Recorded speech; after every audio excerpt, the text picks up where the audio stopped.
You mentioned like how people try to avoid like the obviously try to avoid the major sins, but the minor sins that lead into those major sins, they think that they're free to do. Like when someone just sticks continuously doing like these minor sins, even though they know it's like they know it's wrong, do they start to fall into arrogance or like no? Barakallahu feek. The issue of the minor sins and the major sins. Major sins are the sins that usually associated with a clear punishment or warning that is associated with it. So the minor sins, to say that it's a minor sin, that means it's stated clearly in the Quran or in the Sunnah of the Prophet ﷺ that it's forbidden.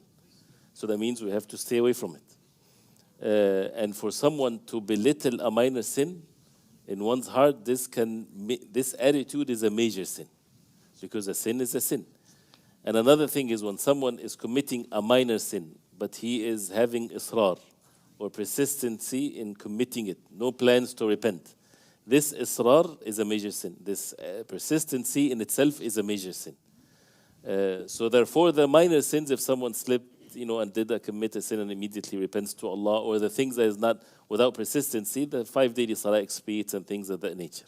And that's why it's a dangerous thing for a person to be upon the minor sin, and a person should repent to Allah subhanahu wa ta'ala and take the means with the acts of ibadah and the right environment and so on.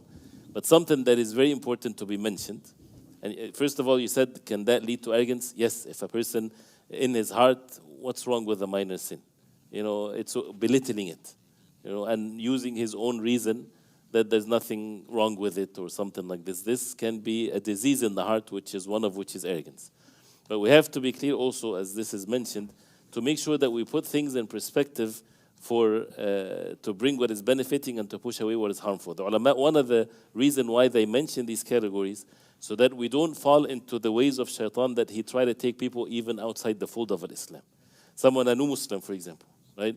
And he says, I have these sins, and it's very difficult for him to repent to Allah subhanahu wa ta'ala or to leave these sins. Someone tell him this is haram, this is sinful.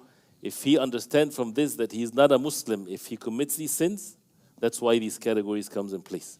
That means he's still a Muslim, even though he commits sins, even if it's major sins. It's not to belittle the sins, but we're talking about matters of Islam versus disbelief.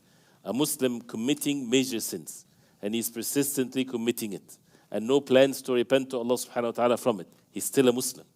He's not a disbeliever. He's a sinful Muslim, yes, and so on.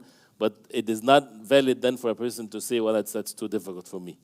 Let me leave the religion of Islam. That means you're going to go worship idols after Allah subhanahu wa ta'ala saved you from a shirk.